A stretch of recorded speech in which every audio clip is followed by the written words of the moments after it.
काम बिगाड़ा। तीन बहुओं के रवैये से सासू माँ बहुत परेशान थी। दरअसल बात ये थी कि तीनों बहुओं में किसी बात को लेकर अनबन हो गई थी। तब से ही तीनों एक दूसरे से मुंह फुलाए रहती थी। ना कोई सीधे मुंह किसी से बात करती, ना किसी का कहना मानती। पड़ोसी भी इस बात को जानते थे और जाने कैसे कैसे बातें भी करते। इसीलिए सासू माँ ने तीनों बहुओं को तुरंत अपने कमरे में बुलाया। मैं कई दिनों से देख रही हूँ, तुम तीनों अलग अलग सारे काम कर रही हो। ये सब नहीं चलेगा, तीनों को मिलकर ही काम करना पड़ेगा। सास की बात सुनकर एकदम से बड़ी बहू बोल उठती है। नहीं मम्मी जी, मैं इन दोनों के साथ कुछ नहीं कर सकती। मैं इस घर की बड़ी बहू हूँ, फिर भी ये मेरा कहना बिल्कुल भी नहीं मानती। अरे जेठानी जी, जानबूझकर मुझे डबल काम करवाती है आप। और छोटी मुझसे टेढ़े मुंह ही बात करती है। इन दोनों के बीच हमेशा सैंडविच बन जाती है मेरी, और मैं हमेशा आलू की तरह बीच में मसली जाती हूँ। मम्मी जी, इन दोनों को लगता है कि मैं छोटी हूँ तो इनके पैरों तले दब जाऊंगी, लेकिन नहीं, मेरा भी उतना ही अधिकार है जितना इन दोनों का है। बड़ी आई दोनों मेरी चुगली करने के लिए, मुझे क्या कम समझ रखा है।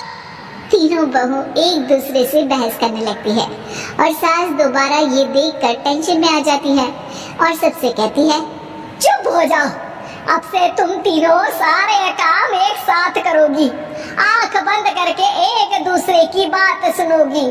तुम तीनों इस बात को गांठ बांध लो, वरना अगली छुट्टियों में तुम्हारा अपना मायके जाना कैंसिल है। सास की बातें सुनकर डर के मारे तीनों हामी भर देती है। जी मम्मी जी, मैं समझ गई। हाँ मम्मी जी, जैसा आप कहें, आप जो कहेंगी मैं वही करूंगी। तीनों बहू सास की बात को गांठ बांध लेती है और वादा करती है कि अब से सारे काम वो तीनों एक साथ मिलकर ही करेंगी। ये सब देखकर सास खुश हो जाती है और वहाँ से चली जाती है। नीचे जाकर वो देखती है कि घर में शर्मा जी आए हुए होते हैं। सास जोर से आवाज लगाकर कहती है, अरे बहू, जरा चाय बनाकर तो लाना, शर्मा जी आए हैं। सास की बात सुनकर तीनों बहू तुरंत किचन की ओर भागती है और चाय बनाना शुरू कर देती है। मुझे तो एकदम मसाले वाली कड़क चाय पसंद है, तो हम शर्मा जी के लिए मसाले वाली चाय ही बनाएंगे। अरे नहीं दीदी, गर्मी के मौसम में मसाला चाय कौन पीता है?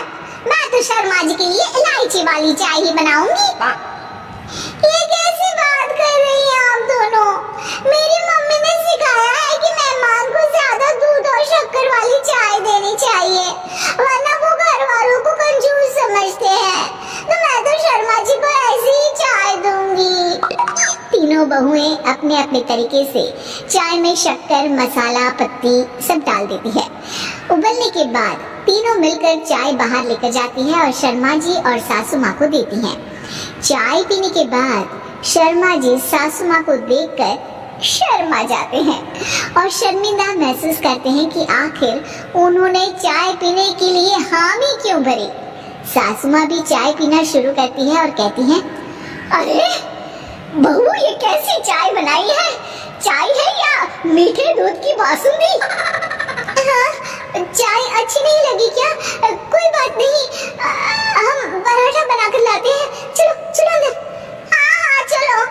हाँ आती हूँ मैं भी। नहीं नहीं, मेरा पेट चाय ने ही चौपट कर दिया, वही काफी है। पराठे से पोपट नहीं करवाना, मैं तो चलता हूँ। शर्मा जी चुपचाप पतली गली से निकल जाते हैं। अगले दिन सास बहुओं से कहती है, अरे बहू, जाओ जाके ऊपर के गेस्ट हाउस की सफाई कर दो। कल हमारे यहाँ मेरे दूर के रिश्तेदार आने वाले हैं, तो पूरे कमरे को चमका देना, समझी? तीनों बहू सास की बात को मानकर ऊपर सफाई करने चली जाती हैं और तीनों कमरे की सफाई चालू कर देती है। बड़ी बहू मकड़ी के जाले साफ करती है, तो बीच वाली झाड़ू लगाना और छोटी वाली सर्फ डालकर जमीन धोना शुरू कर देती है। अरे दीदी, जेठानी जी, अभी मैंने पूरी फर्श धोई और आप फिर से धूल नीचे गिरा रही हैं। और मछली जेठानी जी, आप बिना झाड़ू की धूल यहाँ छटक रही हैं। अरे तीनों को अरे वही तो, हम साथ साथ हैं, घर साफ साफ है। तीनों बहू ऐसे ही काम में उलझ जाती है और 2 घंटे तक एक ही कमरे की सफाई करती रहती है। बहुत देर से अपनी बहुओं को ना देखने के कारण सास ऊपर कमरे में उन्हें देखने जाती है, लेकिन कमरे में घुसते ही वो गीली फर्श पर फिसलने के कारण नीचे गिर जाती है। ओरी मोरी मैया, हड्डी मरोड़ के रख दी। आए मेरी तो कमर ही टूट गई रे। तीनों बहुएं सास को उठाती हैं और बिस्तर पर सुला देती है। अरे मेरे हाथ पैर दर्द कर रहे हैं, दबा दो आराम मिलेगा। हाँ जी माँ जी। अरे जी माँ जी, जी माँ जी। और तीनों बहुएं एक साथ सास के हाथ को दबाना शुरू कर देती है। माँ की तो चीख ही निकल जाती है और नतीजा ये होता है कि सास के बचे हुए शरीर में भी दर्द उठ जाता है।